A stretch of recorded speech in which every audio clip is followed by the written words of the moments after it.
When detectives walked back into that quiet Idaho neighborhood nearly 20 years later, they expected resistance, maybe a few confused looks, maybe a couple of doors closed in their faces. But what they didn't expect was a man whose expression froze the moment he saw their badges. A man who had lived a normal life, raised a family, blended into background. A man who thought the past had finally stopped breathing. He didn't know that the detectives weren't there by chance. They were there because science had caught up with him, and his secret one he'd buried so deep he believed even God had forgotten. It was finally pulling itself back into the light. If this story shook you already, make sure to subscribe and click the bell to Cold Case Secrets, where we uncover the truth behind the world's darkest mysteries. Most people in Idaho Falls remember the summer of 1996 for its long evenings, its dry heat, and the hum of sprinklers across the neighborhoods that line the Snake River. But for the Dodge family, that summer would become a scar the moment their lives split into before and after. Angie Dodge was only 18. Bright, trusting, hopeful. She had just moved into her own small apartment, a place that represented independence and possibility. The kind of step most teenagers look forward to. Her mother, Carol Dodge, remembered her as someone who never shut the door on anyone, someone who believed in second chances, someone who still saw the good in people, even when others didn't. In a place like Idaho Falls, a tight-knit, conservative, mostly quiet community, people believed bad things didn't happen to girls like Angie. Crimes, sure, small ones. But brutality? Evil? That lived somewhere else. Not here, not in a neighborhood where people left their doors unlocked and waved to each other across shared driveways. But every town has a moment, a single night, when the illusion of safety shatters. That moment came on June 13th, 1996, when Angie's mother arrived at her daughter's apartment and stepped into a nightmare no parent should ever face.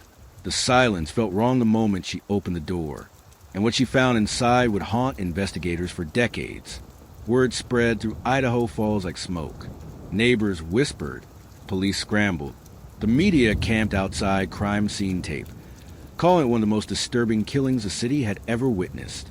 But even in those chaotic first hours, detectives noticed something unusual, something that didn't fit with the narrative they were already building in their heads. And that something would become the heart of the story. Detectives didn't waste time. In a town this small, every lead felt important. Every name, every rumor, every sighting. Cops canvassed apartments, checked work schedules, interviewed friends, co-workers, ex-boyfriends. Idaho Falls wasn't used to large-scale investigations, and the pressure to find a suspect quickly sat heavy on everyone involved. The Dodge family wanted answers. The community demanded justice. And quietly, behind the scenes, investigators felt the weight of needing to restore a sense of safety to a city that had suddenly realized how vulnerable it truly was. So when a name surfaced, a nervous young man who seemed overwhelmed by police attention, investigators leaned in. His name was Christopher Tapp, a local teen who hung around the wrong crowd and often tried too hard to please people. He wasn't violent. He wasn't known for trouble, but he was impressionable, easily intimidated, and detectives noticed it immediately. He was brought in for questioning. Once, then again, and again, sometimes for hours at a time. By the end of those sessions, Christopher told them what they wanted to hear. A confession shaky, inconsistent, filled with gaps, but a confession nonetheless. A confession that didn't match the physical evidence from the scene. A confession that left more questions than answers. DNA found at the crime scene belonged to an unidentified man. Not Christopher. Not anyone in Angie's circle. Not anyone the police had ever suspected. Still, under the pressure of the moment, the confession stuck. The jury believed it. The community accepted it. And Christopher Tapp, 18 years old, just like Angie was sentenced to prison for a murder he didn't commit. But while the public breathed a sigh of relief, thinking the case was closed, one person didn't rest. Carol Dodge, a mother with grief that never softened and instincts that refused to be ignored. She believed Christopher's confession was forced. She believed the real killer was still out there. And she believed that the DNA, that one uncontaminated thread of truth, would eventually lead detectives to the man who had taken her daughter's life. Years passed. Idaho Falls moved on. People got married, raised children, switched jobs, and grew older. But the file on Angie Dodge sat in dusty archives, pulled out only occasionally by investigators who found themselves staring at the same unanswered questions. One of them kept looking anyway. It didn't matter that so much time had passed. It didn't matter that Christopher had been behind bars for nearly 2 decades. What mattered was that the DNA at the crime scene still didn't match him, or anyone in the database. It was a ghost, a fingerprint from someone who had vanished the moment the crime was done. But science evolves, technology evolves, and sometimes the truth waits for the world to catch up. In 2019, nearly 23 years after Angie's death, investigators tried something new, something controversial at the time: genetic genealogy, the same method that unmasked the Golden State Killer, the process that links distant relatives through family tree matching, a breakthrough that turned cold cases into solvable puzzles. And when they ran Angie's killer's DNA through the system, they found a match. Not a direct one, but close. Close enough to start building a family tree map that pulled detectives toward a quiet man who had lived undisturbed for decades. A man who had once been Angie's neighbor. A man who had watched investigators come and go back in 1996 and believed he had survived the worst. His name was Brian Leigh Dripps.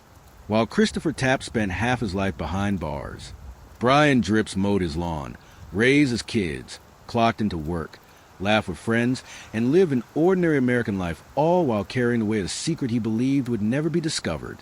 And yet, 23 years later, detectives were walking up his driveway, not because of a rumor, not because of a confession, but because of the one thing he could never outrun: his own DNA. What happened at that front door when detectives finally confronted a man who had hidden in plain sight, who exposed the truth behind one of the most haunting murder cases in Idaho history? But even that wasn't the most shocking part. The real twist, the one no one saw coming, I was still waiting. Detectives approached Brian Dripps' home with a quiet sense of purpose, the kind that comes from years of studying a case that refused to die. They already knew the science had pointed them here. What they didn't know yet was whether the man behind the front door would match the profile they had carried in their minds for 2 decades, or if he would be something entirely different. On that day, nothing looked remarkable about the house. A trimmed lawn, an older truck in the driveway, an American flag fading slightly in the sun. The kind of home you'd pass without a second thought. But inside it lived the answer to a mystery that had shattered a family and shaken a community. Inside it lived a man who had walked away from his crimes so smoothly that people weren't even sure a killer had ever lived among them. Detectives knocked.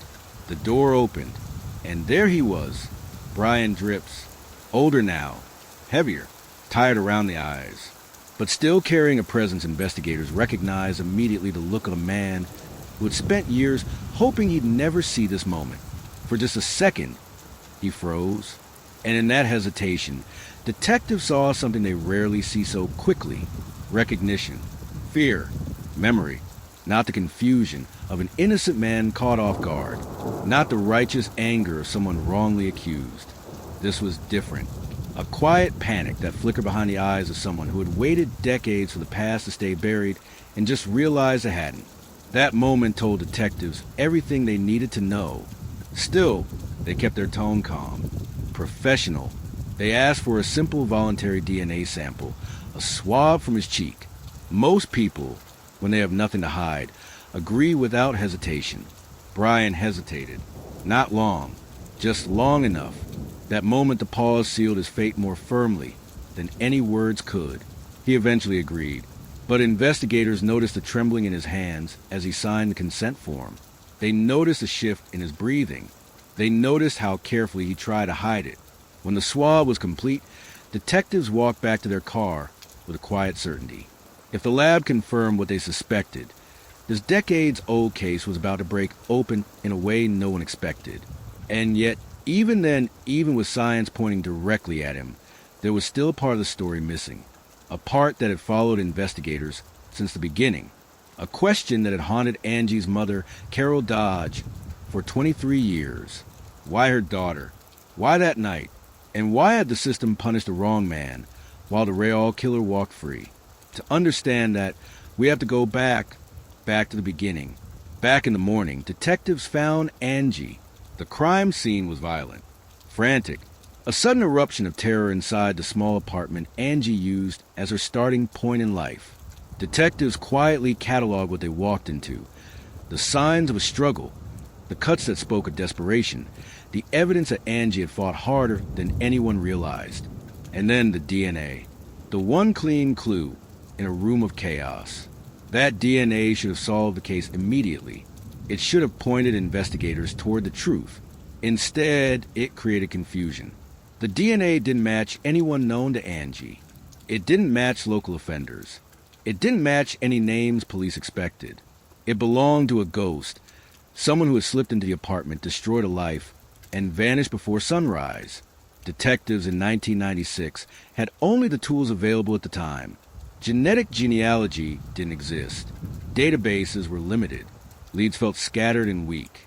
So they leaned too heavily on interviews and pressure and the hope that someone would eventually crack under fear.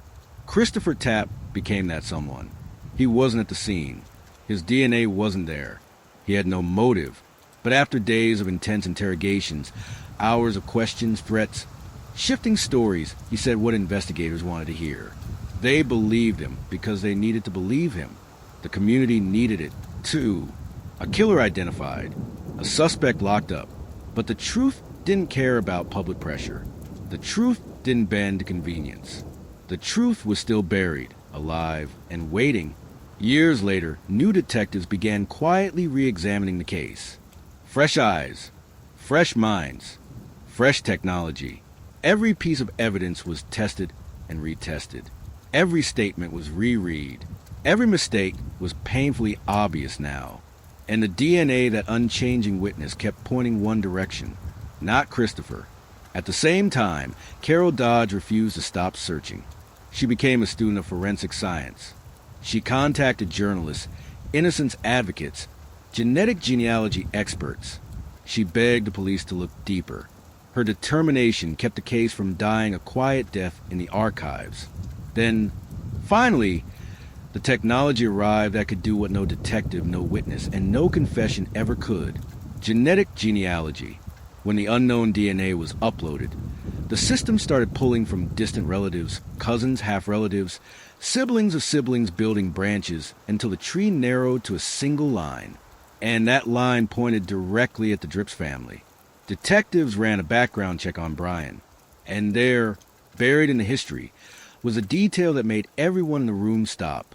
Back in 1996, the year Angie was murdered, Brian Dripps lived across the street.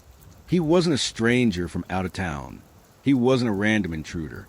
He wasn't an unknown drifter passing through. He was right there, steps away, close enough to watch Angie routinely, close enough to know her schedule, close enough to slip into the apartment unnoticed. And yet, during the original investigation, his name never made it onto any suspect list. He had moved shortly after the murder, quietly, without drawing attention. Someone must have interviewed him back, then briefly, but nothing about him stood out. He had slipped through the cracks. For 23 years, he was just another former neighbor with a normal life. And that's exactly how he wanted it. But now, with the cheek swab collected and the sample sent to the lab, the truth was on the verge of exposure. Detectives knew it. Brian knew it. And the DNA didn't lie. When the results came back, they were definitive. The probability of the DNA belonging to anyone other than Brian Dripps was so small it might as well have been zero. This was him. This was their ghost. But before they made the arrest, detectives prepared for something even harder. The moment they would have to sit across from him and listen to the story he had kept hidden for over 2 decades. When they returned to his home a final time, Brian didn't fight. He didn't ask for a lawyer immediately. He didn't express shock or outrage or disbelief. He simply looked down as if he had spent years rehearsing this moment in his mind.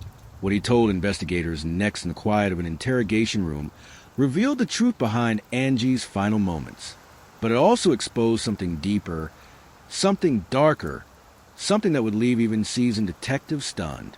because there was one detail Brian confessed. One detail no one was prepared for. One detail that changed the entire shape of the case. A detail that suggested the story wasn't over. Not even close. The interview room was silent, except for the soft hum of the fluorescent lights. Detectives sat across from Brian Dripps, watching his posture, his breathing, the way his fingers tapped the metal table, as if signaling some internal countdown. It was the first time in more than 2 decades that the truth about Angie Dodge's murder was finally within reach. Brian didn't look like the kind of man most people imagine when they picture a killer. He didn't have a hardened expression or a cold stare. He looked tired, almost fragile, but detectives knew better than to mistake exhaustion for innocence. Some secrets rot a person from the inside long before they ever see daylight. For a moment, Brian said nothing. He stared at his hands, folded in front of him, motionless now. Then he let out a long breath, the kind a person releases when they've been carrying something heavy for far too long. And he began to talk. His voice was quiet, flat, almost detached. But the words carried a weight investigators never forgot. He said he had been drinking heavily that night in 1996. He said he wasn't thinking clearly. He said he had seen Angie before, had noticed her, had fixated on her, without ever speaking to her. He told detectives he'd gone into her apartment. He said he barely remembered the moments leading up to the attack, but he remembered the violence. He remembered the fear on her face. He remembered the final moments. Detectives listened, holding back every reaction. But inside, something twisted. Because even though they finally had the truth, even though the confession matched the DNA, the timeline, the evidence, there was something missing. Something Brian wasn't saying. One detective asked him about it directly. The question wasn't accusatory. It wasn't emotional. It was measured, focused. Were you alone? Brian hesitated. And that hesitation cut through the room like a sudden drop in temperature. He didn't look angry. He didn't look confused. He looked, I'm afraid, a different kind of fear than before. Not the fear of being caught, but the fear of revealing something he had buried even deeper than the crime itself. Detectives waited. Seconds stretched. Then he shook his head. Softly, barely visible. No, he whispered. 2 letters, 1 syllable. And it changed everything. Brian said he hadn't gone into that apartment alone. He said there had been someone else there that night. Someone who had slipped away into the shadows of the original investigation. Someone he refused to name. It wasn't a claim detectives expected. It wasn't one that fit cleanly with the evidence. But the way he said it, the tension in his jaw, the sudden shift in his breathing, it didn't feel like an attempt to manipulate the investigation. It felt like fear. The kind that comes from knowing you're no longer the only one the truth could destroy. Detectives pressed, but Brian kept shaking his head. He wouldn't give details. No name, no description, just that single admission. He hadn't been alone. It was the one part of his confession that investigators couldn't fully verify. There was no second DNA profile, no witness placing another person there, no physical evidence from another set of hands. Still, the claim lingered, because Brian Dripps had no reason to invent it, yet every reason to keep that secret buried. Detectives knew they might never learn the full meaning behind that moment. Some killers take pieces of the truth with them to the grave. Some crimes fracture in ways that never fully come together. But the confession that they could prove was enough. And it was enough to free the man who had paid for Brian's crime. Christopher Tapp was already a middle-aged man when the truth finally reached him. He had spent half his life behind bars for a murder he didn't commit. He had sat through trials, appeals, televised hearings, and years of public judgment. And the whole time, he carried a confession that wasn't his. A story detectives had pushed onto him, a narrative he had repeated only because the pressure became too much for a young man to survive. When investigators brought him the news, when they told him the DNA had finally led to a real suspect, a real confession, it didn't feel triumphant. It felt unreal, distant, like someone else's life was being described. And for good reason. He had lost 20 years, 20 birthdays, 20 summers, 20 Christmases, all stolen by a crime he wasn't anywhere near. The first thing he did wasn't celebrate. He cried, quietly, Exhaustedly. Not because justice had come, but because justice had taken so long to find him. The community that once doubted him watched the unfolding truth with a heavy mix of sadness and outrage. They saw how the case had been handled. They saw the mistakes. They saw the cracks in the original investigation. And they saw something they could never unsee. A system so desperate for an answer that it punished the wrong man. But no matter how much anger the revelation stirred, nothing compared to what Angie's mother felt. When detectives told Carol Dodge that the DNA match had led to Brian Dripps and that it confessed, she didn't feel relief the way most people imagine. She felt grief. Grief for her daughter. Grief for the years wasted. Grief for Christopher, who had suffered for something he didn't do. And grief for the fact that the real killer had lived freely, quietly, and unbothered while families were left in pieces. Still, she faced Brian in court. She sat a few feet away as he described what he did to Angie. She listened because she needed to. She listened because she had spent 23 years searching for the truth. But she also listened because she knew something wasn't finished. Brian had confessed to killing Angie, but he was still hiding the identity of the person he claimed was with him. And Carol felt that weight in her bones. It wasn't over. Not yet. When the news of Brian's arrest broke, the community reacted with disbelief. Some had lived across the street from him. Some had worked with him. Some had seen him buying groceries, filling his gas tank, walking his dog. He had blended in for decades without drawing suspicion. He had managed to reinvent himself not by running from the crime, but by living as if it had never happened. Neighbors stepped forward saying he seemed quiet, normal, hardworking, always polite, never confrontational. But detectives knew that killers who commit a single violent act often hide best, because the world only knows how to look for monsters, not for ordinary faces with monstrous secrets. And Brian had been ordinary, very ordinary. He married, he worked, he raised children. He lived a life that felt stable, predictable, unremarkable. While the families tied to the case lived in the shadow of trauma, Brian's life moved forward without interruption. That's the part detectives struggle with the most. The calmness of his life compared to the destruction he left behind. And now, with his confession recorded and the charges filed, there was only one thing left to determine. Why had he stayed silent for so long? Why had he avoided every opportunity to come forward? Why had he chosen a life of quiet normalcy built on the foundation of such violent reality? The answer mattered, because there was something deeper in Brian's confession, something that investigators couldn't ignore. The way he talked about not being alone that night, the way his voice shifted, the fear behind it. It didn't feel like a lie. It felt like the truth he was still too afraid to expose. And even though the case was officially solved, detectives couldn't shake the question that now sat heavy in the back of their minds. If Brian wasn't alone that night, who was with him? And why hadn't they come forward in all these years? For more than 2 decades, detectives carried Angie Dodge's case like a weight they couldn't shake. Her mother, Carol, kept calling, kept pushing, kept refusing to let Angie fade into the unsolved pile. And somewhere out there, the man who did it lived an ordinary life convinced the world had forgotten. His name was Brian Leigh Dripps. And for 23 years, he woke up every morning believing he'd beaten the system, believing no one would ever come knocking, believing the stranger he killed and the life he destroyed were buried with time. But in 2019, everything shifted. A genetic genealogy match pointed investigators to a quiet neighborhood in Caldwell, Idaho. The profile they'd spent years chasing finally had a family tree attached to it. And at the center of that tree was a man who checked every box: age, location, history, proximity to Angie's apartment. The person they'd never suspected. The man who lived across the street from Angie. The man who walked past her home day after day. When detectives approached Dripps, he didn't run. He didn't deny. He didn't fight. He simply sat down and exhaled. And then he said the words the state of Idaho had been waiting to hear for more than 2 decades. I did it. He admitted everything. The break-in, the assault, the killing. He even confessed that he'd acted alone, confirming what Angie's mother had insisted since day one. Christopher Tapp was innocent.